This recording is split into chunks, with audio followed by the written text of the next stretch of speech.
Research and recording of Canadian creepies happens on the shared land and traditional territory of the Haudenosaunee and Anishinaabe peoples, many of whom continue to live and work here today. This territory is covered by the Upper Canada Treaties. A key treaty governing this territory is the Dish with One Spoon Agreement. This treaty between the Anishinaabe, Mississaugas, and Haudenosaunee people binds them to share and protect the land. Subsequent Indigenous nations and peoples, settlers, and all newcomers have been invited into this treaty in the spirit of peace, friendship, and respect. We all share the responsibility of ensuring the dish is never empty, meaning we must take care of the land and the creatures we share in it. Canadian Creepies covers true crime, dark history, and disturbing events. Some episodes may include graphic descriptions or sensitive subject matter. We do our best to handle every story with care and respect for those affected. That said, we sometimes use humor and sarcasm as a way to process heavy content, never to disrespect victims, survivors, or their families. Listener discretion is advised.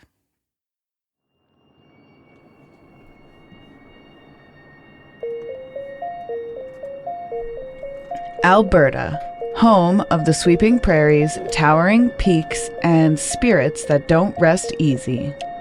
That's right. Beneath Alberta's breathtaking beauty lies a darker undercurrent. Haunted legends, eerie encounters, and whispers that drift on the wind. Welcome to Canadian Creepies. I'm Valerie. And I'm Amanda, host of Down the Crooked Path, joining Valerie again for another deep dive into Canada's creepiest corners.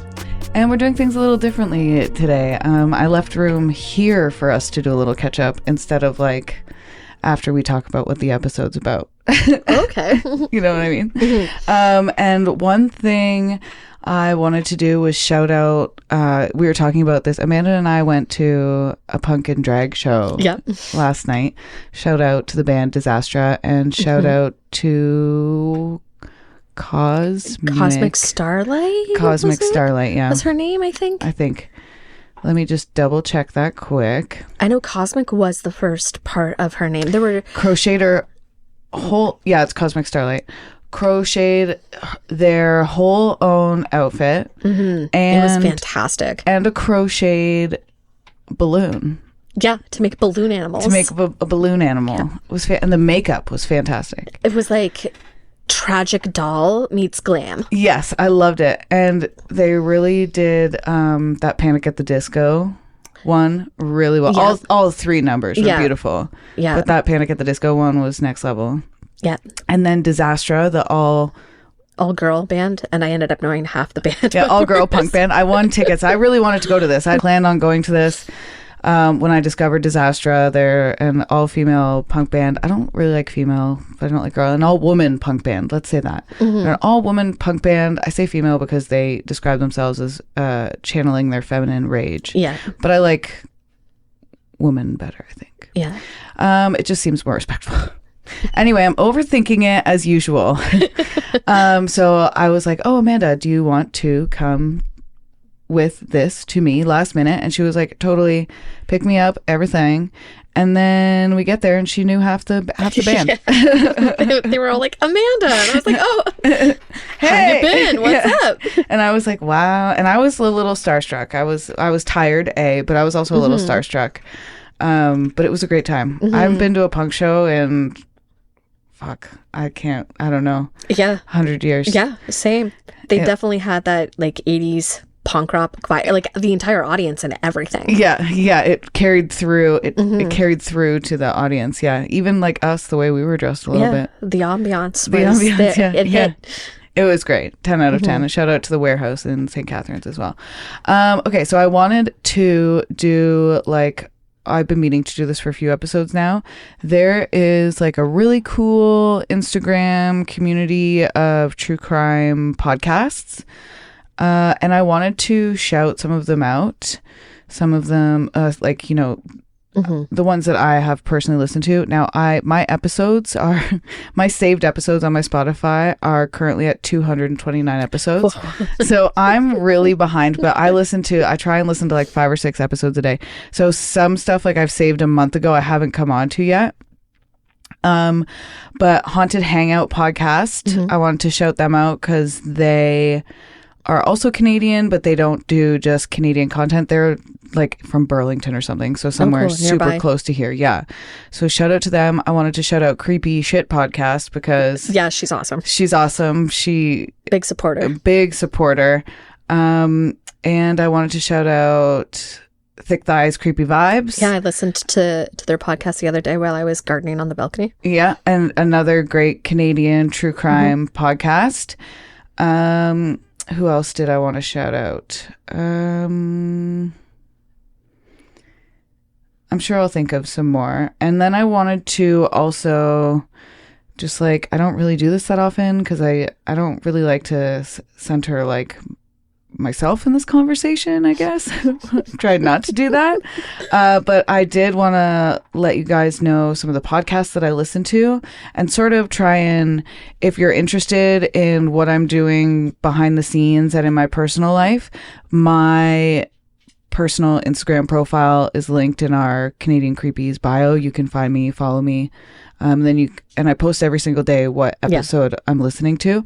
But I thought I'd just like name a few right now. So these are from in May, mind you. But so House Party is a really great Canadian political podcast.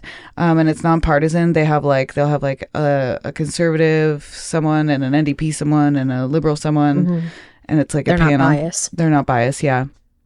Front Burner, I also like Bookends with Matea Roach. That's for all my people who love reading books. Canada Land. And then I have a couple, Kate and Ty Break It Down from Teen Mom, naturally. Unreserved is a great Indigenous podcast. Power and Politics. Yeah. And that's what I wanted to shout out. Yeah, you do listen to quite a variety where I'm just like anything dark and creepy and true crime and weird and horror. I have to switch it up. I have to. Or else I'd be in a funnel of just like dark and creepy stuff all the time. You know what's funny is Bailey Sarian, actually, when she started her murder mystery makeup channel on YouTube, she was like, I have to do it just every 3 weeks and take 1 week off because it's so dark. It kind of drags me in and just puts me in a bad mental state. And I can see how that can happen to a lot of people. Yeah, for sure. Yeah. And also I feel like there are some issues that are naturally coming up with the topics I want to cover and the cases I want to cover that I can't speak to unless I personally feel like I've listened to like I don't want to speak on Indigenous issues without having listened to Indigenous perspectives on all different forms of media. So that's why I make a conscious effort to like read Indigenous authors and like Indigenous podcasts. Then they're not all necessarily like they're not all true crime stuff. It's a lot about like Indigenous authors and artists and that sort of thing. Yeah, no, and I do think you do try very hard to give them a base and like ground and even keel on everything that you talk about and try and give them a voice as best as you can. And that's a big part of it. No, thanks, girlfriend. I try. And if anybody if any Indigenous person wants to be, not, I hate when I say that. Like if any Indigenous person at all wants to be on this, no. If somebody has an idea for a case that they think they would better represent the story, I'm happy to do like a Zoom something. Yeah, that would be awesome. A Zoom interview, or I'm happy to sort that out with anyone. I'm open to collaborating with anyone. Send me an email, canadiancreepies@gmail.com. Okay, should we get into it? Yeah. Enough of that. This is episode 34, Wailing Winds and Buried Bones, Alberta Haunts, Part 1. Tonight, we begin our journey into some of Alberta's most haunted places, where the history clings like fog and the past refuses to stay buried. From ghost towns to graveyards, old institutions to eerie highways, this province is full of places where the veil between worlds feels just a little thinner. So grab your headphones and your flashlight, because Alberta's spirits are calling and we are listening. And we're going to start with a pretty typical start for Alberta haunts. I did hear Haunted Hangout podcast do this not that long ago because one of them traveled there.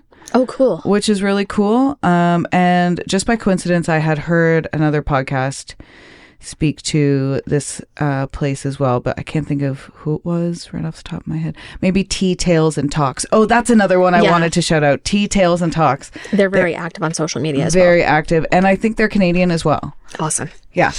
So shout out to all our Canadian content creators. Love the community we're creating on Instagram and just... Very supportive out there. Yeah. Very, very supportive. Yeah, it's lovely. Okay, so the Banff Springs Hotel, or the Castle of Shadows. And I know you know like a little bit more about this than I do. A little bit. Is this the hotel that The Shining was based off of? That's actually a good question. I know it's a place where X-Files has filmed some episodes. Really? Yeah, particularly in season 1. I think they started at episode 12. They filmed it there. And some of the crew allegedly saw some things there that scared the filming members, and they refused to go back to work because it spooked them so badly. They were like, nope, no more Banff Springs for me.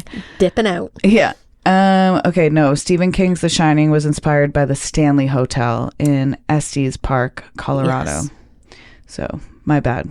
I don't know, but I've genuinely thought that for a long time. They do have similar vibes. And when I was listening to those podcast episodes, I kept going, why is nobody mentioning that, that The Shining was inspired? Yeah. And now I know why. So nestled in the heart of Banff National Park. Have you ever been to Banff? I haven't. I've been to BC. I've been to Vancouver. My uncle lives out there. Oh, nice. But I haven't been to the hotel, actually. Me either. I've never been to Banff. I've never been out. Well, I've been out that way. I went to Victoria maybe when I was like a small child. Anyway, okay. So the Fairmont Banff Springs Hotel stands as a majestic testament to luxury and history. Often referred to as the Castle in the Rockies, this grand hotel has been captivating guests since its inception in the late 19th century. So it was constructed in 1888 by the Canadian Pacific Railway. The hotel was part of a series of grand railway hotels aimed at promoting tourism in Canada's western provinces. And that's a cool idea still. Yeah. I would do that. Just travel by train. Why not? Through Canada's Rockies? Come on. Yeah, that would be gorgeous. That would be beautiful. Yeah. The original wooden structure was destroyed by fire in 1926. It was rebuilt using Rundle limestone, featuring a blend of Scottish baronial and French chateau architectural styles. Limestone is interesting because that's a soft stone. Oh. Yeah. It's like... It's porous. Yeah. Porous. It is. It's a porous stone. And due to its castle-like appearance and mountainous backdrop, it earned the moniker Castle in the Rockies. Some notable hauntings are the Ghost Bride. The legend has it that in the 1920s, a young bride tragically died on her wedding day. While descending a marble staircase, her dress caught fire from a nearby candles. Oh my God, I didn't know it was going to say that. I thought she was going to trip on it. In a panic, she tripped and fell to... Oh, okay. I shouldn't be I'm sorry, I didn't mean it like that. Wow. Got ahead of yourself there. Now I know. Okay. Guests and staff have reported seeing a veiled figure on the staircase and in the ballroom, often described as a woman in a flowing white gown. Ooh, that's creepy. That is creepy. And I'd be pissed too if I died on my wedding day. Right? And in the 20s, fuck, that's all you had to look forward to was your wedding day. In the 20s. Yeah. Come on. Yeah. You couldn't do much. Yeah. You're like, I get this one day. It's like travelers. They get that one day, those girls. Yeah. They get the rest of their lives. They're cooking and cleaning, wiping bums. Yeah, and you weren't allowed to do anything as a woman in the Nothing the 20s. at all. No. Your Zero. place was the kitchen. You were there, and you were barefoot in the kitchen with babies. Yep. That's what you were doing. And then after that, you were grandma. Baby on your hip still. Baby on your hip still, yeah. Another haunting at the Banff Springs Hotel, or another haunter, another ghost, is Sam the Bellman. And which I love that. Sam the Bellman. I should write a song. It sounds friendly. Yes, he's Sam the Bellman. Sam McCulley was a beloved Scottish bellman who worked at the hotel until his retirement in 1975 and passed away in 1978. That would suck to die 3 years after you've retired. Posthumously, guests have reported encounters with a helpful bellman matching Sam's description, assisting with luggage or unlocking doors, only to vanish when thanked. It's. Can he pick up objects then? He must be. Assisting with luggage, he must be able to pick up objects then, which is unique. Imagine, where did my bag go? Sam's got it. Sam's got it. Hit the little bell. He'll come. Do you tip him? You must.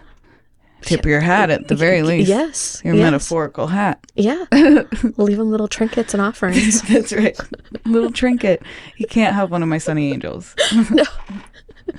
No, they're too cute. Yeah, no, he can have a button or something. With their little bums. Yeah, their little bums and their little penises hanging out.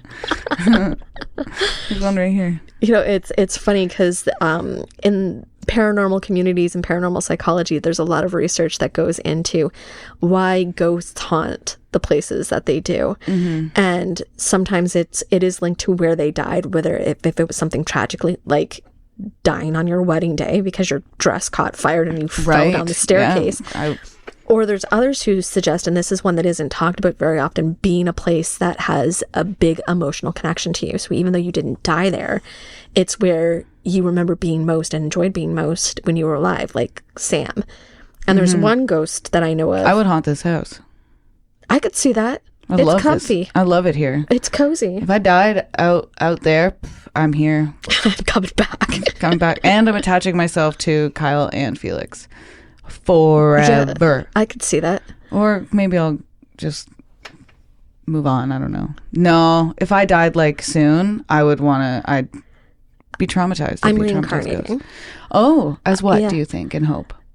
I believe we reincarnate as people to continue on learning life lessons that we haven't learned before. I feel like there's not enough time. What if you're really bad? Do you reincarnate as a fly? Like a murderer must reincarnate as a fly. You don't think that? No, I think that you have to come back. That's a cool idea, though. Squish. That's right. They only live 24 hours. The next life, flies. Yeah, the next life you're going to be a fruit fly. Living in somebody's kitchen drain. You're going to hate it. It's going to suck. Ew. You love shit. No, I think you have to come back and try and relearn the lessons. So if you lived a shit life before, until you can relearn those lessons, it's just going to be shit life after shit existence after existence until you learn those lessons and make those adjustments. Yeah. For me, I feel that's a little like what's it called? Not Buddhist. Hindu. Yeah. Hinduism. Yeah. Cool. Yeah. I like that. It's 2025. Get on it. We can believe what we want. Women in STEM. We've been saying that all week. Yeah. Women in STEM. Women in STEM. Women in STEM. But yeah, there is one ghost at the hotel that I think kind of falls into either of those categories, like tragic death or a place that they lived in. It's the woman in red. And she's believed to be the spirit of Jenny Pearl Cox, who was a glamorous Vancouver socialite in the 1940s. I love that name. Right? And like that, those, imagine a monogram towels, JPC. Come on. In fancy gold. Come thread. on. Right? Get out of here. She just sounds prim and proper. Jenny Pearl Cox. The third. But yeah, according to legends, she used to hang out at the hotel and attend all their fancy parties. Like, she'd do the high teas. She would go to all the big parties, all the big glamorous events. And you do. Right? I mean, if you're a socialite. I think I was her in a past life. That's the scene. That's where it's at. That's right, yeah. But apparently she died in the summer of 1944 in a car accident just outside of the hotel. Right. And now it's rumored that guests see this very posh, glamorous ghost in a elegant red dress that wanders the hallway. Sometimes she disappears into the hall, like through the walls. And then other times they see her get into the elevator. And then when they go into the elevator, there's nobody there. Oh my goodness. And they believe that it's Jeannie. Yeah. That her ghost. And she just doesn't want to leave the hotel. Why would you? Right? If that was a party. She's living her best life. Even in the afterlife. Yeah. She's like, I'm going to see how the fashion progresses, what the hottest drinks are. Apparently, speaking of, they do have a drink that's named after her at the hotel bar. Wow. Yeah. I like that. Imagine being that glamorous. Imagine and being posh. that bitch. Right? Women in STEM. Women in STEM. Yeah. She did it. Another notable haunting at the hotel is room 873. So the urban legend is, according to tales, a man murdered his wife and daughter in this room. Aw, that's awful. Before taking his own life. Daisy. She has something to say. Daisy loves Amanda. She's my best friend. She did have something to say, Yeah, in fact. She always has something to say. Yes, you're a good girl. Guests have noted the absence of room 873 on the 8th floor with a seamless wall where the door would be. Oh, so they just sealed that room in. Yeah, they were like, we're done with this. They're done. They're like, we've had enough. Weird, bad stuff happened here, and we're not dealing with it. We're sealing it in. That energy can live in there. Locked away. It'll live in there. A Reddit user shared an experience where their spouse felt an unexplained presence in their room, despite not being informed about the hotel's haunted reputation. See, I don't know about you, but if I'm traveling anywhere, I specifically look up. But I'm not like most people. I'm a little weird. I guess I don't. Like, if I have to sleep there and be comfortable, I'm not looking it up, because then I won't be able to sleep. My anxiety, I'll be up. I'll be up. Especially because I travel for the dance competition. Oh, yeah, you do. So I can't go down that rabbit hole. No, I'd be Especially all at the about hotel that in life. London we stayed at this year. The Armories. Yeah. We stayed at the Armories this year. Don't even tell me. You look that up. I don't even want to know. I'm zip. I don't even want to know. Another guest recounted hearing whispers and feeling cold spots in the hallway near the sealed room 873. Gross. A chilling guest review is that it's haunted and some do feel it. I didn't tell my wife about its history and reputation as a haunted hotel. We got a room with a view of the mountains. She felt something strange in the room, like something was watching us. How many stars was that? He's like 4.5. I knocked off 0.5 for the ghost. Yeah. He's like, because I liked the ghost. That would be me. Yeah. Personally, I was okay with it. The more the merrier. So as you said, it was like built with limestone, which you said is a soft stone. Mm-hmm. I'm pretty sure it's a soft stone. It is, because it's porous, as we talked about. And we do work in construction, for those who don't know. We don't. No. Neither of us. No. Just kidding. So the Banff Springs Hotel was built to impress, but had no initial intent for longevity. The hotel was originally constructed in 1888 to attract wealthy travelers on its new line, and it was not constructed to stand the test of time.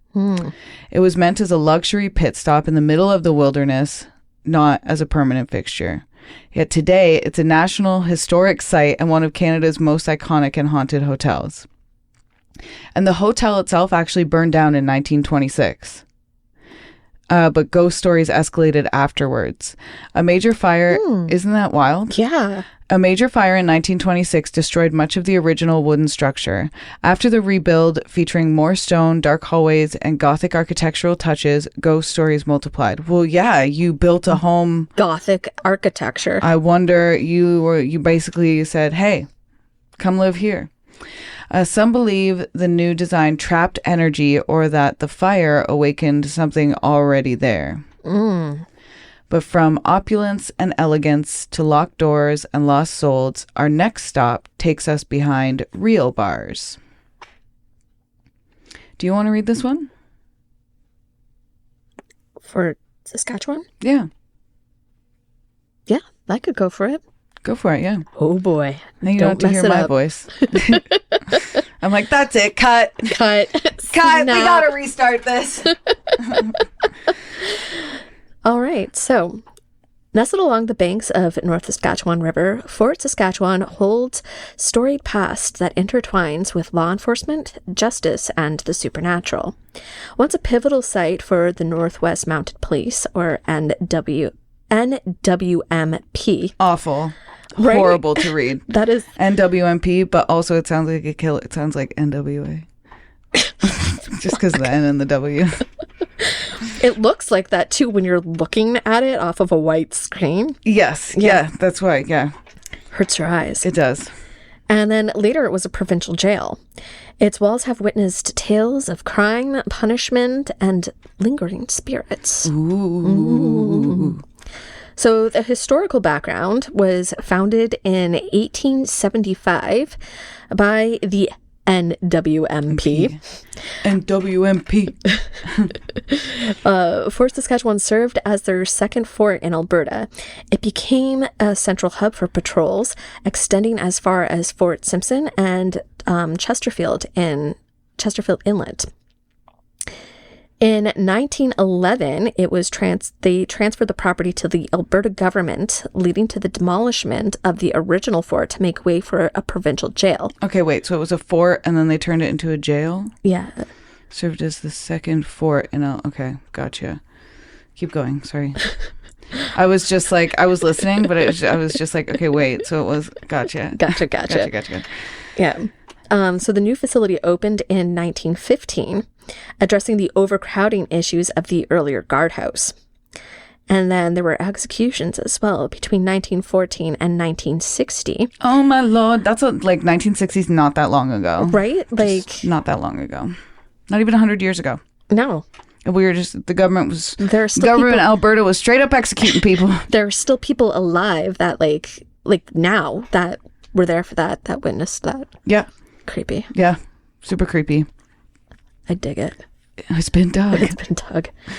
29 prisoners were executed on this site. 29? Notably Florence Lassandro. I probably butchered that. Lassandro, I think. Yeah. Thank you. You're welcome. It's a girl, yeah. Florence Lassandro, yeah. And woman. She was the only woman to be hanged in Alberta. I bet it was for witchery. Women in STEM. Guaranteed. And then there was Robert Raymond Cook, who was the last man executed in the province. So there's a few notable hauntings. There's apparitions of prisoners. There are visitors and staff who report to see shadowy figures resembling former inmates that wander the premises, especially near the areas where the gallows once stood. Ooh. And then there are auditory phenomenons as well. Unexplained footsteps that have been heard echoing through the corridors, often when the building is empty, suggesting that there's a lingering presence of past occupants. And the site, also where the former gallows are, is believed to be a hotspot for paranormal activity. Some people have felt sudden drops in temperature and overwhelming sense of unease when near the site. So currently today, the fort is a Fort Heritage precinct that operates as a museum, offering guided tours that divulge into the rich history of Fort Saskatchewan, including its time as a correctional facility, and visitors can explore the restored buildings like the 1937, I'm number dyslexic, warden's residence, and a replica of the original NWMP fort. This was a tough one for you with all of those. I found out about Florence Lassandro just before we move on. Because I thought it's relevant. Florence is a fascinating and tragic figure in Alberta's history, best known as the only woman ever hanged in the province. In 1922, struggling Alberta bootlegger Emilio Picarillo, a well-known and beloved figure, was transporting alcohol when Alberta Provincial Police Officer Stephen Lawson stopped their car. Stephen Lawson is the most police officer name I have ever heard. Officer Lawson. Stephen Lawson. During the confrontation, gunfire erupted and Lawson was killed. Sources indicate that Florence Lysandro, who was Picarello's accomplice and reportedly his lover, pulled the trigger or was deeply implicated in the incident. Both Picarello and Lysandro were arrested, tried, and convicted of murder. Despite public outcry for clemency, they were both sentenced to death. Executed in May 1923 at Fort Saskatchewan Gal, Florence was just 20 years old. Oh, she was a baby. She was just a baby. Her youth, her role as a woman in a violent crime, and the fact that Picarillo was a cherished bootlegger during Alberta's Prohibition era made the case highly controversial. And Lysandro remains the only woman legally executed in Alberta, a fact that has solidified her place in Canadian legal and social history. Legally? The only woman legally executed. Yeah. So how many were illegally executed? Well, that we wouldn't know. There's been, think of Indigenous women. Yeah. A lot. Still going on today. Thousands, yeah. Still topical. Many Albertans saw Picarello and Lysandro as folk heroes standing up to a law they viewed as unjust because they were bootleggers. Protesters and petitioners lobbied for their lives, but to no avail. Over time, their story inspired a book, the historical drama film Big Daddy.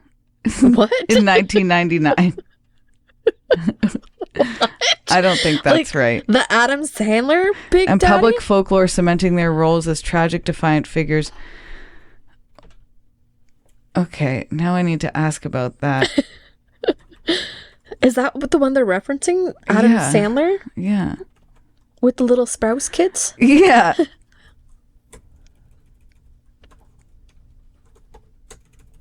So I'm bizarre. like, what? Is there like something in there? Okay, so putting that fact aside, the case highlights key tensions in early 20th century Alberta: prohibition, gender roles, and justice. Florence's execution sparked discussions about whether the death penalty was applied differently to women or in politically charged cases. And her story continues to feature in true crime narratives, local heritage projects, and museum exhibits, especially at Fort Saskatchewan Gal, where her legacy literally remains part of the fabric of the walls. Okay. No, I don't know why. They said. I don't know why that says that. I take back the Florence Lysandro did not inspire the 1999 Adam Sandler comedy Big Daddy. That film is completely unrelated and centers around a man-child who adopts a kid to win back his girlfriend. Okay, here it is. Florence Lysandro did, however, inspire a 1989 Canadian opera titled Philomena, and later a TV movie titled Big Daddy that dramatizes the story of Emilio Emperor Picarillo, her bootlegging partner and co-accused.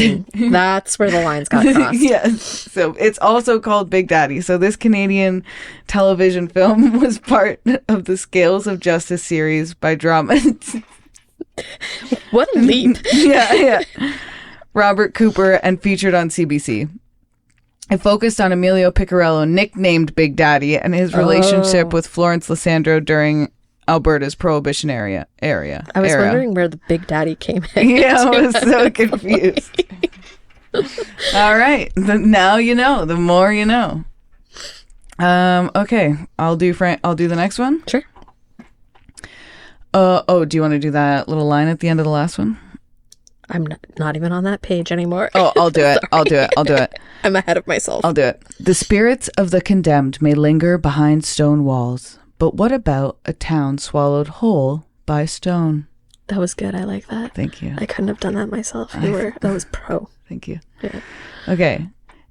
In the early hours of April 29th. Email in if you prefer that voice.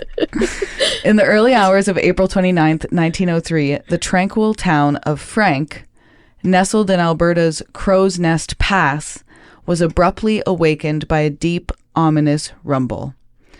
Within a mere 100 seconds, approximately 110 million tons of limestone rock, so they use limestone because they live near limestone. Maybe it's the limestone that's cursed. It's because it's so porous. It just absorbs the energy. Yes, that's it. We've solved it. Crystals. That's it. Right? Where am I? Okay. 100 million tons of limestone rock cascaded from the eastern face of Turtle Mountain, engulfing the eastern edge of Frank and obliterating everything in its path. Yikes. The landslide buried homes, businesses, a portion of the Canadian Pacific Railway, and the coal mines infrastructure under up to 45 meters of debris. Holy. Wow. That's a lot. Wow. The disaster claimed the lives of an estimated, my groceries might be here.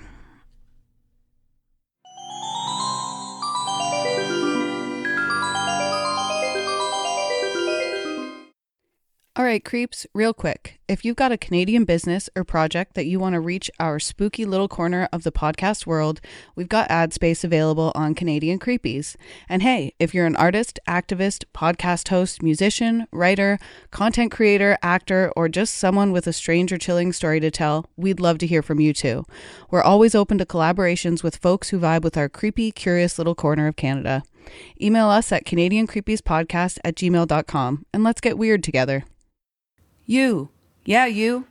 Still haunting the same old fast fashion? Time to dig up something better with Back from the Dead Goods, a Canadian small business where forgotten threads get a second life and sustainability meets spooky. This isn't just upcycled clothing. It's resurrected fashion with an eerie edge. Handpicked, reworked, and revived, every piece is as unique as a ghost story whispered at midnight. And because you're a part of the Canadian Creepies family, you get an exclusive deal. Use code Canadian Creepies at checkout for 10% off. Find them lurking on Instagram, Etsy, and Poshmark. Links are in the episode description. Give your wardrobe a second chance at life, if you dare. Hey creeps, it's Valerie here. And if you're anything like us, you love capturing a moment, whether it's spooky, sweet, or somewhere delightfully in between.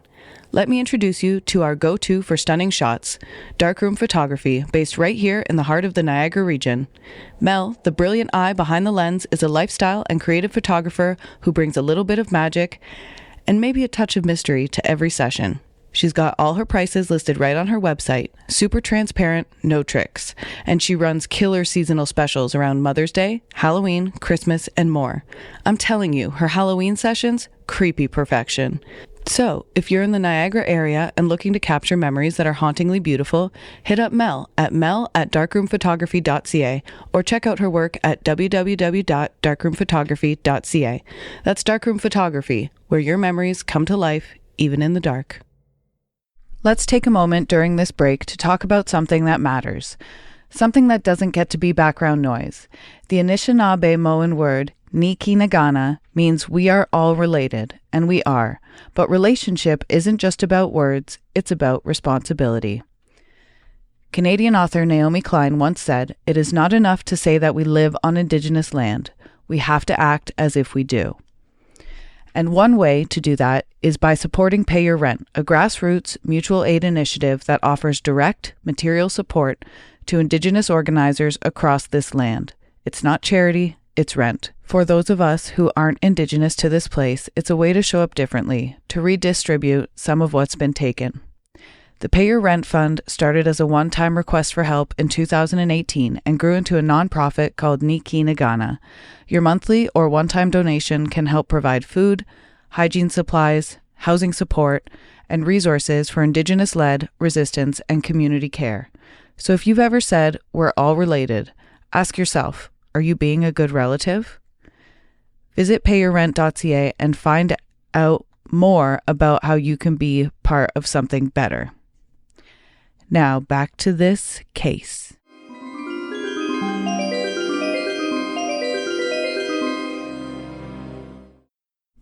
I'm back. I did order groceries because Kyle and I share a car. Just letting the listeners know. Now I'm taking a sip of water. Thirst quenched. Okay, so the disaster claimed the lives of an estimated 70 to 90 residents, many of whom were never recovered and remain entombed beneath the rubble. That's awful. Among the victims were families residing in 7 cottages, workers in the mine's buildings, and individuals in the path of destruction between the railway tracks and the river. Remarkably, some individuals survived against the odds. 15-year-old Lillian Clark, who had stayed overnight at a boarding house for the first time, was the sole survivor from her family. So sad. For the first time? Yeah. Oh my goodness. Her mother, and I bet you that woman never let her children for a sleepover. Nope. Her mother and 6 siblings perished in their home. In another instance, a 2-year-old girl named Gladys Ennis was found alive outside her home in the mud. She lived until 1995, becoming the last known survivor of the slide. With a name like Gladys Ennis, yeah. So the Frank slide has given rise to numerous legends and ghost stories, fueled by the tragic loss of life and the eerie landscape that remains. There are shadowy figures in the rocks. Visitors to the area have reported sightings of shadowy apparitions among the boulders, believed to be the restless spirits of those who have perished. I would sometimes be there too, I think. Just, yeah. Yeah. Hanging out. Just probably. Like, why? Why not? What happened? You'd want to know. Yeah. That's why they're restless. Mm-hmm. And it probably happened so quickly that they were just like... What the fuck? Yeah. There are whispers on the wind. Some have claimed to hear faint whispers or cries carried by the wind, especially during quiet, solitary walks through the slide area. And there's the legend of Frankie Slide. A popular tale tells of an infant girl found alive atop a haystack after the slide, dubbed Frankie Slide. While this story is largely myth, it draws inspiration from real survivors like Marion Leach, who was thrown from her home into a pile of hay during the disaster. Could you imagine how strong that would have to be to throw you from your home? Yeah, to throw your baby or your child. Oh, who was thrown? Oh, no. Okay, I was thinking...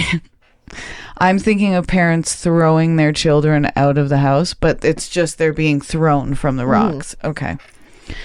Today, I had a total different... That's how you know you're neurodivergent. Today, the Frank Slide Interpretive Center stands as a testament to the resilience of the community and the enduring memory of those lost. The landscape remains largely unchanged, with massive boulders scattered across the valley, serving as a somber reminder of the mountain's fury. Visitors can explore walking trails through the debris field and learn about the event's history and geology. Have you ever heard of that? No. Oh, wow. Yeah. Me either. This was one of the, yeah. Cool. I learned something Let us know new today. if you're from Frank, that place in Alberta. That's true. When I was going through the episode notes, I was like, oh, who was Frank? Yeah, who was Frank Slide? And what a name. It's a place. Yeah. As we move north, the shadows shift from mountains to mansions. Do you want to do this one? Sure. So the Dean House is one Dean with an E at the end. Mm-hmm. You know that person's whole life. They're like, it's Dean with an E at the end. All I can think of is Dean from Supernatural. Yeah, well, I was thinking of Dean from Gilmore Girls. You know, isn't that the same actor? No, it's not. Oh. So fun fact, because I'm obsessed with that show. Was Supernatural or Gilmore Girls? Supernatural. Okay. Supernatural, yeah. Jared Padalecki is the actor who played Dean in Gilmore Girls. Yes. And he is the brother Sam in Supernatural. And then Jensen Ackles plays his brother Dean. And they make jokes all the time, like breaking the fourth wall in the show about Jared Padalecki's character Dean. And you know what? I think so when I'm traveling for the dance competitions, we like... there's one channel, I can't remember the channel, but there's one channel on hotel TVs that late at night it plays Supernatural. So I remember That's awesome. falling asleep and watching that and being like, wait, what just happened? But being like so tired. That's so funny that you bring that up. I thought I dreamt that. No, I love that Supernatural. actually happened. Okay, and do you stream it? Yeah. Where? So it was on Netflix years ago, and then Netflix got rid of it, and then it was on Prime, and then Prime got rid of it, and I was like, I fucking hate you, Prime. I'm so mad about that. Just Paramount? No, it's not Paramount. It's Stack TV now has it. Oh, so it's still on Prime. Yeah. Nice. So yeah, you just have to have like the stacked subscription. Oh, I got it. Yeah, John and I do too because of Survivor. Yeah. Oh, yeah, Survivor. Yeah. Yeah, I'm still behind. Yeah. Okay, the Dean Get House. on that. Yeah, the Dean House. The Dean House is Calgary's most historically significant and paranormally active buildings. Wow. Buildings. Built in 1906 for Captain Richard Burton Dean. Oh, That's with an where we E get at the Dean. end. Yeah. The last superintendent of the Northwest Mounted Police in Calgary. A lot of crossover with the NWMP here. Yeah. Wow. Yeah, and you know what? Maybe it's because we're in Ontario, but I feel like they're nowhere. What do you mean? Like there's never any mounted police anywhere. No, we don't have. No. And I hear about them all the time, and I'm like, I've never seen an RCMP. Never encountered them ever. No. Maybe in Toronto on the horses sometimes. For like parades or something like that. I feel like it's the only time they really come in for show. Yeah. We exist. Here we are. Here we are. We're for show. Originally located at Fort Calgary, it was later moved in 1929 to its current location at the confluence of the Elbow and Bow River in Inglewood. So in Inglewood, Alberta. In Inglewood, Alberta, there must be two rivers called Elbow and Bow. That's interesting. And where they meet is where this house is. Okay. Cool. What weird names for intersecting rivers. Elbow and Bow. Elbow and Bow. Hold on. Yeah, look, it's like right on the river. Oh, yeah. We're looking at pictures. Yeah, tracks. That looks like downtown St. Catharines. It does look, with the bridge. Yeah. It does look downtown St. Catharines. So over the decades, the house has worn many hats. It's been a private residence, a boarding house, an art gallery, a restaurant, and even a school for children with special needs. Aw. I like that. I like that too. Mm-hmm. I like the art gallery thing too. So I visited England when I was young, when I was 9, and then again when I was 12, because my grandma's from England. And when I went when I was 12, we were in Berwick up on Tweed, where my grandma is from, and we walked past the building that's her old school, and it is now a special needs. Oh, I love that. I mean, maybe not now. This is 100 years ago, but that's just a funny coincidence. I love that. Yeah. It has seen more than its fair share of tragedies and odd events, murders, suicides, and mysterious deaths. I hate that. It's the limestone. It must be. It must be. Although it doesn't say anywhere that this house was particularly built from limestone. Oh, but there was limestone there. I'm assuming there was limestone. Yeah. So the Dean House has become almost as well known for its ghost stories as it has for its heritage.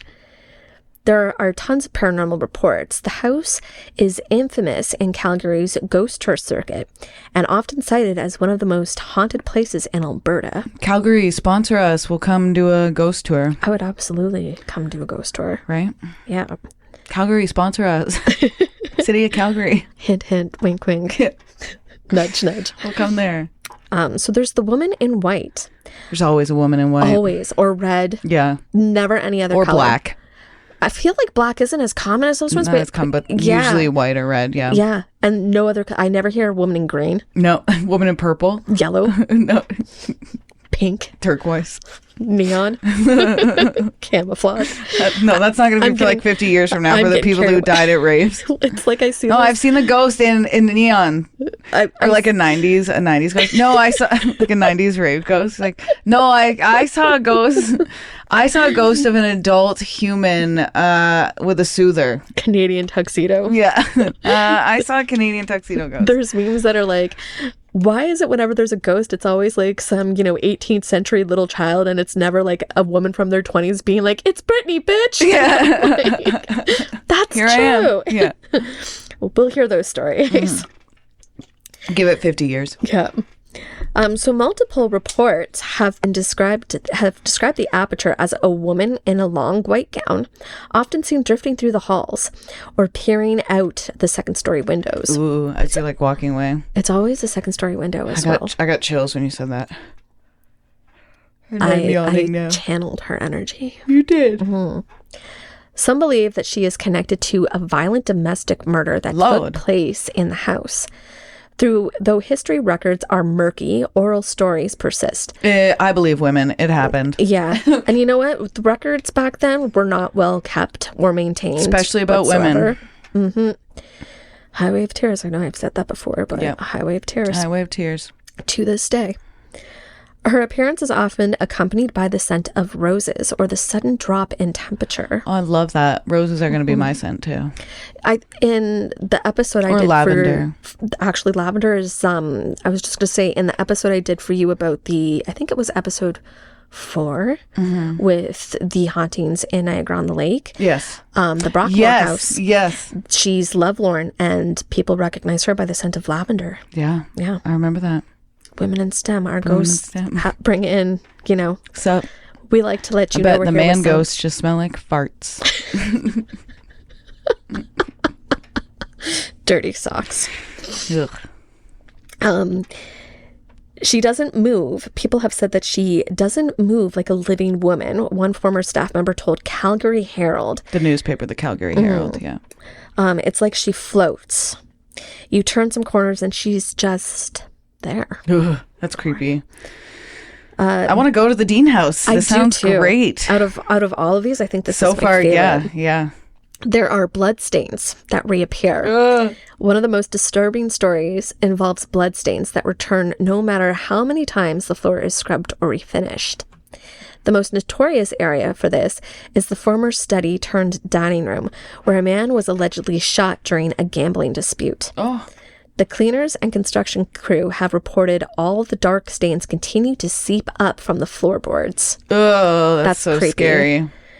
You can cover it up, refinish it, even sand the boards, but it always comes back, one former employee told a local ghost walk guide. Wow. Creepy. That's so... Imagine. I don't think I would be I'm scared never getting my investment back with that. I don't think I'd be scared of seeing a ghost, but I think that would be scary. Freak me out. Yeah. There are feelings of dread. Several areas of the house reportedly give people an overwhelming feeling of dread, especially near the staircase and the basement. Oh, yeah, that's where it happens. That's where a bad thing happens. Pushed down. You fall down the stairs when your wedding gown lights on fire. That's right. Why did you put candles on the stairs? Right? That's another weird design choice, but it was the 20s. I mean, hey. Opulence. That's right. Visitors often report pressure on their chests, sudden nausea, or the urge to flee without knowing why. Ugh. These sensations are most intense near what used to be the servants' quarters, and some believe that residual energy from trauma or violence remains trapped there. I'd haunt, so there I can think of a few bosses I'd haunt. Yeah, same. That's why I work for myself now. That's right. A paranormal investigator, Barb Hume, says, the house doesn't want to tell you everything, but it wants you to know it remembers. Oh, it remembers what happened there. Wow. So today, the Dean House operates as an upscale restaurant and tea house, and they lean into eerie ambiance, subtle but deliberately. The decor, the interior preserves the heritage aesthetic with dim lighting, vintage furniture, and historical photographs. Oh my gosh. The historical photographs would be cool to see. Yes, that would be so cool. And you know how long they would have had to stand there for those pictures too? So long. That's why nobody smiles in old photos, because they had to stand there for like 6 hours or something. Yeah. 3 hours. I wonder if they would have death photos, because that was very popular too. Yes, very popular. Well, because it was easy to get a photo. They just well, and often that was the only time you could get a photo. Yeah. Some guests say that the atmosphere shifts depending on which room you dine in. Light and lively in some, and unsettling and cold in others. The staff don't deny the ghost stories. In fact, during certain seasons, they collaborate with local ghost tours and offer haunted diner experiences. On TripAdvisor and Google reviews, Patrons often mention the creepy charm or a sense of someone watching you. Ooh. Yeah, I'm not itching to go there. But I am itching to go there. I am. You are. You would go. I'd be like, I'm going to listen to my podcast. You're like, I'm going to go walk around. I'm just going to lie in bed and watch this show and wait for the morning. So I have a friend who, she's a psychic, and we had this plan to do ghost tours. But it's way more, like, there's so many red tape. Yeah, there's so much red tape and, like, legality and for doing bylaws. Podcasting with it? No, we were going to do, like, actual ghost tours. You were going to do the ghost tour. Wow. And she was going to, like, help people channel, like, the actual energies. So we would actually, like, actively go out and walk around. Can't you just, like, do that? There's so much red tape about where you can bring people and, like, insurance issues and stuff like that. Right, because you're responsible for people's safety. Yeah, and at the same time, the city is still responsible. So you can't go, technically, bylaws, you can't go into cemeteries after dusk. Oh, which, yes. You know, what's the point of bringing somebody on a ghost tour to a cemetery during the day? Noon, full sun. Ooh. Kind of kills the atmosphere. Yeah. And then, like, insurance issues was another thing. So we kind of scrapped that idea, but we did actively go. I like that idea. Yeah, ghost hunting. Yeah. So. You could be a ghost hunter. I'm down for that. We could start ghost hunting. I would be super down for that. Add that to the YouTube channel. That I'd be down. I would be down for that. I'm game. I'm very game. I would be down for that. Mm-hmm. We'll discuss. Future discussions. Yes. All right. Email in if you think we should do that. Yes. I'm like, please fucking send me an email. Vote. One of us. Is that The Simpsons again? I think so. I don't even realize I'm quoting The Simpsons. No, they're so quotable. That's why I have Lisa Simpson tattooed on me. I like it. Yeah. Our final destination today is sacred land layered in silence and sorrow. So this is Lac La Biche Mission, Echoes of Innocence. Now, I don't know if I'm saying that right, but I'm doing my best. Lac La Biche Mission, or Notre Dame de Victoire, is located in northeastern Alberta on the shores of Lac La Biche. Founded in 1853 by the Oblates of Mary Immaculate. Oh, that's a mouthful of religion. Mm-hmm. That's just a mouthful. Of religion. Oh, Jesus Christ. Spit it out. Pun intended. It was one of Alberta's earliest Catholic missions. Tell me about it with that title. A residential school operated here from 1893 to 1963. Gross. Horrible. Awful. Awful. Grotesque. Run primarily by the Oblates and Grey Nuns as part of the wider Canadian Indian residential school system. Children from local Métis and First Nations communities were taken from their families, many forcibly, and brought to this isolated mission. Like many other institutions, it was a site of cultural erasure, emotional trauma, and often physical and sexual abuse. Survivors recall harsh discipline, hunger, and the stripping away of language and identity. They cut our hair, they took our clothes, and told us to never speak Cree again. One survivor told a local journalist during a reconciliation event. I said that with a weird cadence. They cut our hair, they took our clothes, and they told us never to speak Cree again. One survivor told a local journalist during a reconciliation event. Although the buildings at the mission have been preserved as part of a historic site and the museum. Wow. Try again. Take two. Can we get the little clapboard? Yeah. Although the buildings at the mission have been preserved as part of a historic site and museum, many Indigenous families still see it as a symbol of deep and unresolved pain. And I think whatever the Indigenous people want to do with that site, I think we should just listen. If they want it torn down and returned into farmland or whatever it was before that, or whatever, I just think we should do that. See, the Dean House story excited me. This one I'm filled with, like, silent rage. Yeah, I'm like just pure rage. Okay, visitors, staff, and even some tour guides. Here's the reports of hauntings. Visitors, staff, and even some tour guides have reported unexplained and unsettling phenomena, particularly in the former school buildings and the old dormitories, which makes the most sense. Yep. There's sounds of children's laughter. The most frequent report is the sound of children laughing or playing, particularly when no one else is in the building. Laughter often comes from empty dormitory rooms, down long hallways, or near classroom spaces that now hold museum displays. And that's probably because now those children get the chance to laugh. I was going to say, I don't know if I would believe that part, because I don't think there would be much laughter happening when those rooms were used. Right.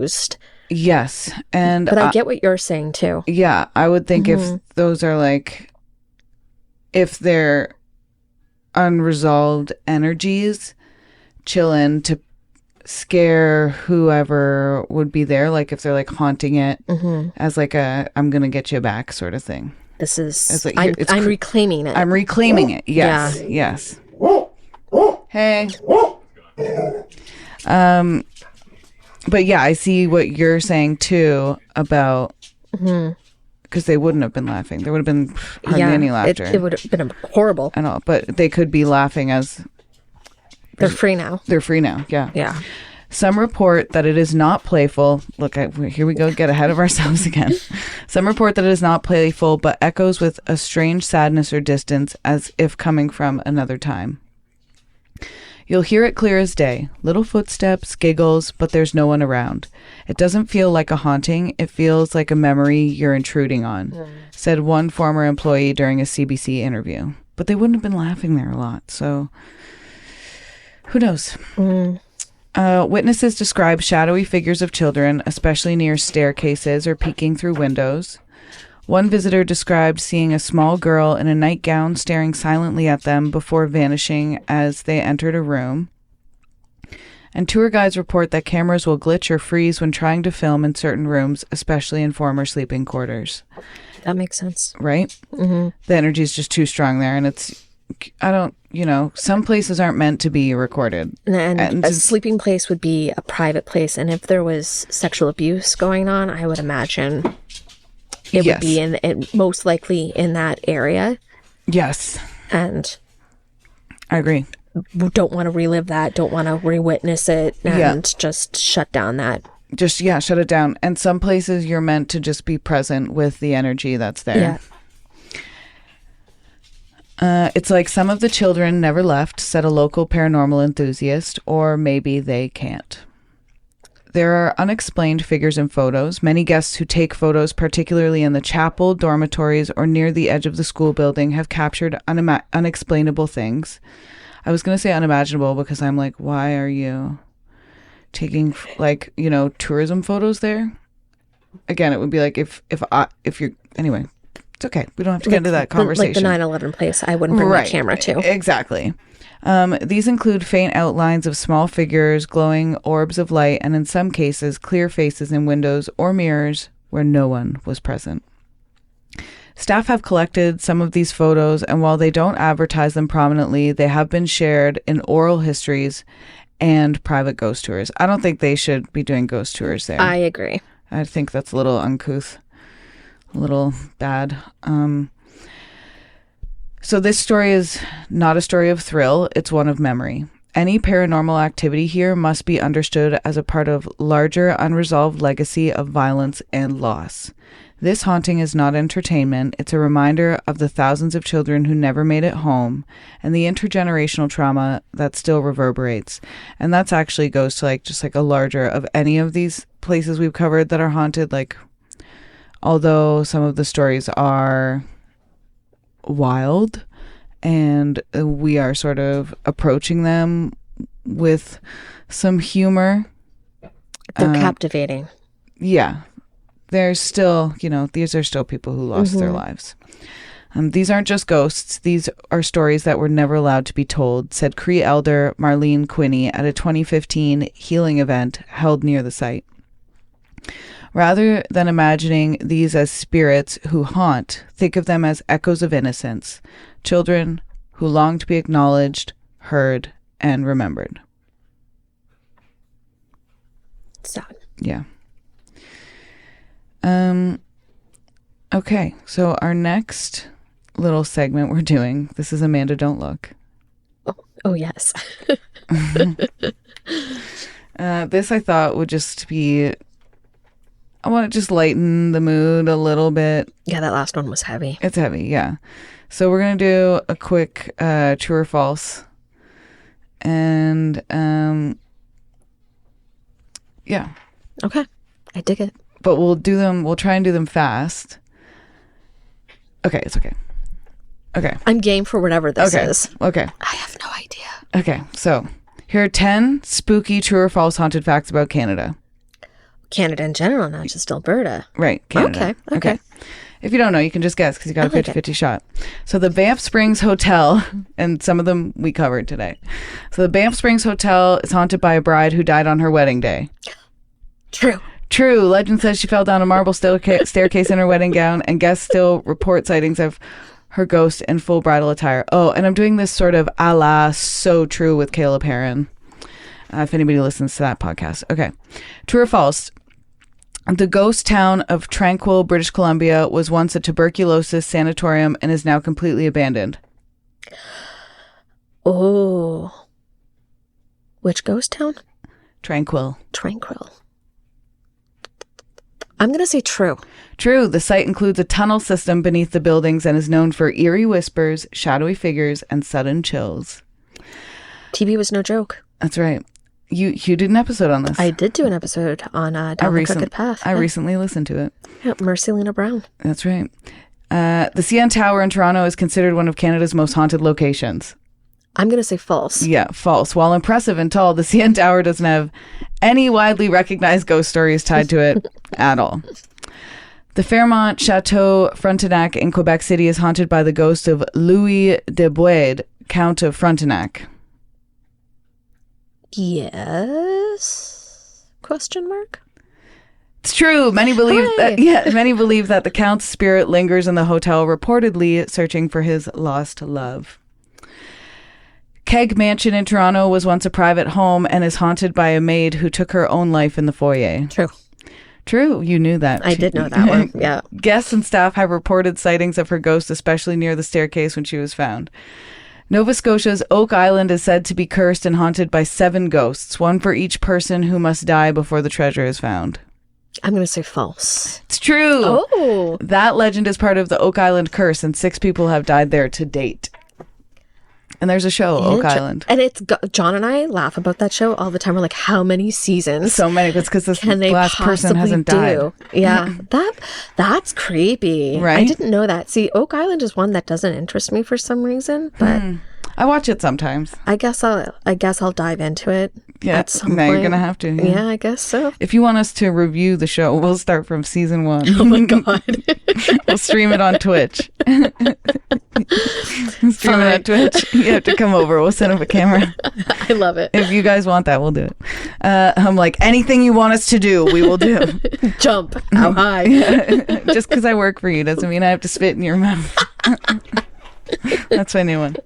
Okay, so the Dyfin Bunker, Canada's Cold War bunker in Ottawa, is said to be completely free of paranormal activity. False. That's right, it's false.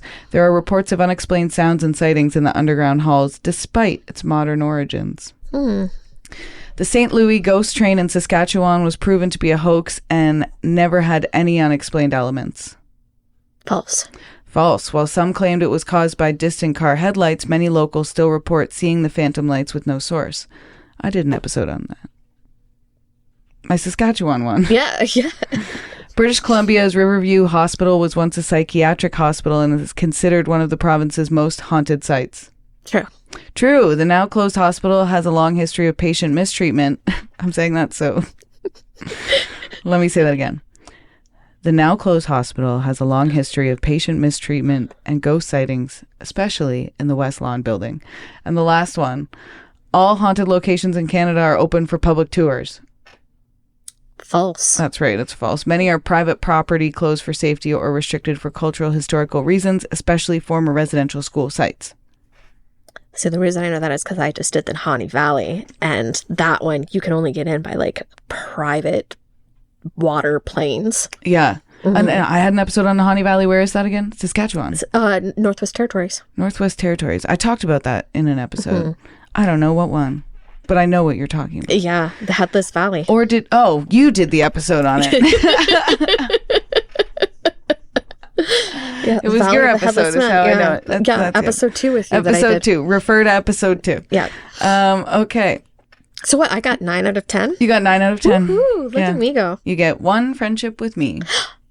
Deal. I like that. That's a good prize. Okay, now it's time for our current case. Whoa. Yeah, and then there'll be some music here.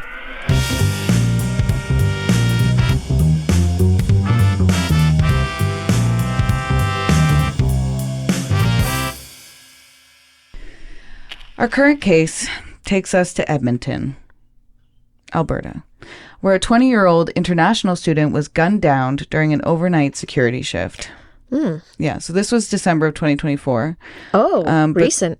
Yeah, that's why it's called current case. Yeah, that tracks. And I do think our international students always deserve the same protection and love, and our migrant workers as well. They are humans. They're just here from another country. That doesn't make them any less meaningful to a person on this planet. So here's what happened. The victim was Harshandeep Singh Antal. He was only 20 years old, and he was an Indian Sikh international student from Haryana, India, and he was studying business administration at Norquest College. On the evening of December 6, 2024, during his third night, only his third night, working as a security guard for an apartment complex in Edmonton. So that was his third night at the job, not in Canada. Right, at the job. Gotcha. He was approached and harassed by Evan Rain and Judith Salto. Rain beat him with a sawed-off shotgun, and Salto shoved him down a stairwell. And Rain shot him in the back at 1:28 a.m. Singh was rushed to a hospital but died minutes later. Well, yeah, that's tragic. Both Rain and Salto, both 30 and of Indigenous heritage, were arrested in the same day. They were charged with first-degree murder on December 11th, 2024, with legal proceedings continuing into early of 2025. I don't know the fact that they're Indigenous matters. It doesn't really matter. It wouldn't matter if...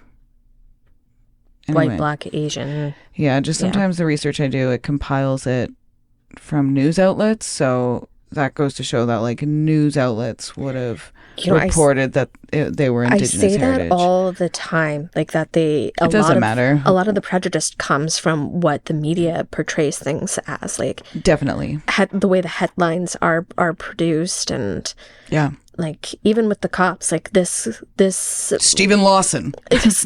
Stephen Lawson. But yeah, they do target specific, now that we've said that, people are probably going to start noticing and be like, oh yeah, I heard that on Canadian Creepies. Yeah. This tracks. But especially in the news. It does track. So there are some intersecting issues here of racism and vulnerability. Ultimately, this man was underpaid and underprotected. He was an international student, and the amount of money I know from, just quote me, I don't care. I know that the amount of money the amount of money we tell international students that they have to bring with them is not enough. Our economy no longer $20,000 is not going to sustain them for the year. It's just when they have no access to free healthcare and no access to our services. Yeah. It's just, and the rent, and it's just not going to sustain them. So they're going to have to work. Student rent? Yeah. So they have to work jobs. And they deserve to be safe in their jobs just like the rest of us. But so saying many international students worked a low wage, unarmed security shifts, often alone and with minimal training. So they just would have been like, here's a vest. Have fun. There was a lot of racism in the community discourse. So social media and local posts debated whether race played a motive. Some voiced concern there is so much hate and racism towards the Indian and Sikh community in Canada. On Reddit, one user observed, instances of racism-induced violence are not rare against Indian origin people in foreign countries. Others insisted against seeing the crime through a racial lens, but many emphasized the context of rising anti-immigrant sentiment and Islamophobia. And it's not ever, immigrants are never the problem for anything. I think we all need to have a little bit more patience and grace for each other. It is 2025. This is the first time in the history of the world that we have had so much connectivity where we can instantly connect with each other and that we can fly these magical fucking things. Well, if we've been able to fly for forever, but you know, so many people have access to flying around the world now. And not even just flying around the world. Like, think of the internet and the access it gives you to other cultures and other worlds. Yes, and, yeah. And you also have to think a lot of families who are sending international students over, you don't know that their whole life savings have been put into this person's education. You just don't know that. Because what's the reason anybody goes for education? To better their lives. There's clearly the government has set up a good opportunity for these people to come here. Mm-hmm. And I'm saying, I don't mean like these people. I think everybody knows what I mean. The government has set up a good opportunity for people to come here and get an education. If you don't like that, take it up with the government. Or another idea, get to know these wonderful people who are coming here. They're striving for education. They don't know our culture. Help them learn our culture and do it kindly in a Canadian way that we do. If they're doing something that is like, because, you know, sometimes I don't want to perpetuate any stereotypes, so I'm not going to say that. But if somebody is a newcomer to Canada and they're doing something that is culturally different, there is a kind way of approaching that. Yeah. There's a very kind way of approaching that. You win more flies with honey than vinegar. That's right. And that's all I'm trying to say. There was a beautiful community response and lots of solidarity. There was a vigil at Norquest College and it drew hundreds. Good. In mid-December, the Alberta First Responders Association honored Singh as a fallen member of the safety community, which is lovely. Yeah. And there was they should. Yeah. And there was a GoFundMe started on December 8th aimed at $50,000. It surpassed that, raising 122,000 Canadian dollars within 24 hours. And that was to help repatriate Singh's body to India. Well, yeah. Do you know, like, to move anything that isn't like a typical suitcase? Yeah, even plane. A suitcase sometimes. Yeah, what am I talking about? Suitcases are expensive, but to ship a whole body back is across the globe. But he would have had such a beautiful burial in India. Oh yeah, some of the burial, everything they do is kind of beautiful when you think about Absolutely, it. Every single. Like, and you know what? Yeah, we have a lot to learn. Yeah, from like their culture. We have a lot to learn from every culture. Mm-hmm. We're just a bunch of whiteys up here. Bunch of whiteys with unseasoned meat.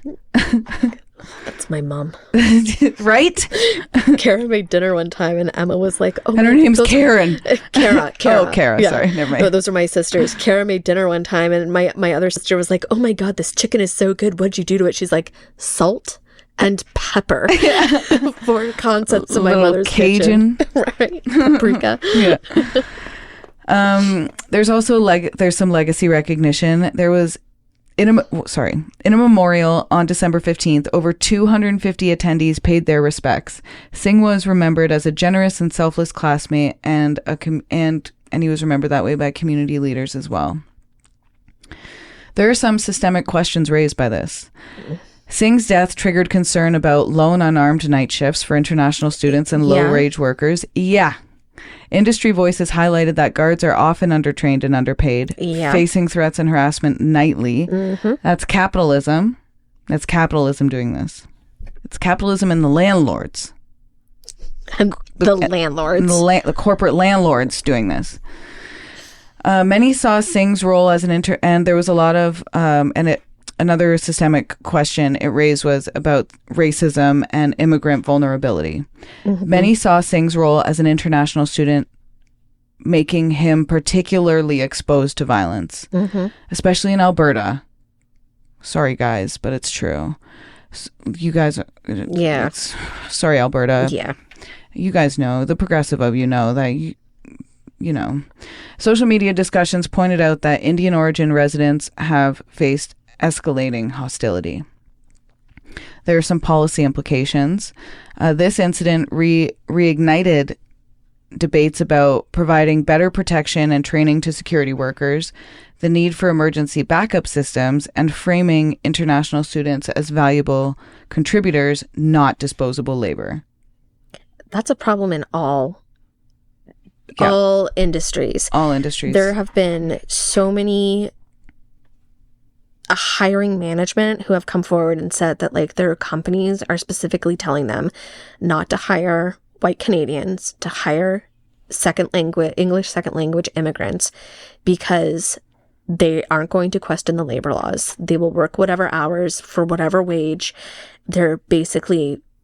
They use them as guppies. Yeah, that's awful. Just, you're going to do what we say and you're not going to fight back so we can use and abuse you. And that's why they're taking advantage of vulnerable people. Exactly. Awful. Before we end this episode, I want to leave you with this. Before we end this little segment, I want to leave you with this. Harshandeep Singh came to Canada to build a future, not to lose his life on a lonely stairwell during a night shift. His story isn't just a tragedy, it's a reflection of how we treat people who hold up our communities, often unseen.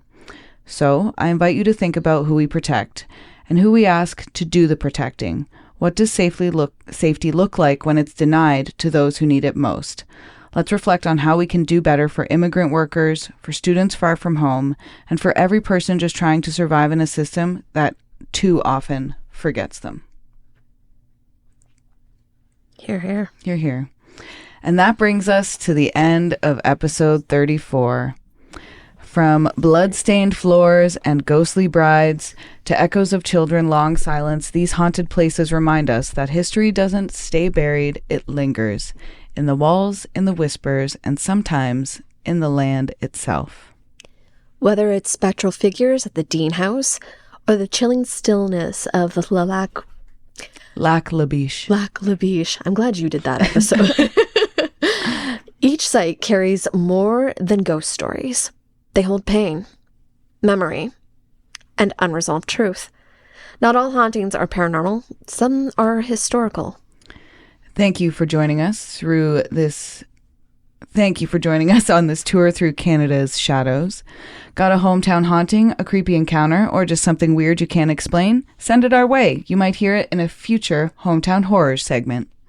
And if there's a current case you think deserves spotlight, or a creep of the week who needs to be called out, slide into our DMs or email us. We want to hear what you think is creeping behind the surface. Also, don't forget to follow Amanda's podcast, Down the Crooked Path. Her exclusively Canadian episodes drop every Tuesday with more haunting stories hitting your feed every Thursday. It's spooky, smart, and everything we love. Thank you. You're welcome. Follow us on Instagram at Canadian Creepies. And if you like what you hear, drop us a rating or a review. It helps other weirdos find us. Until next time, keep your lights low, your minds open, and your hearts brave. We'll see you down the crooked path and into the Canadian creepies. Let's say that again. 1, 2, 3. And into the Canadian creepies. Yeah, we'll leave both in. I like it. Yeah. I like it.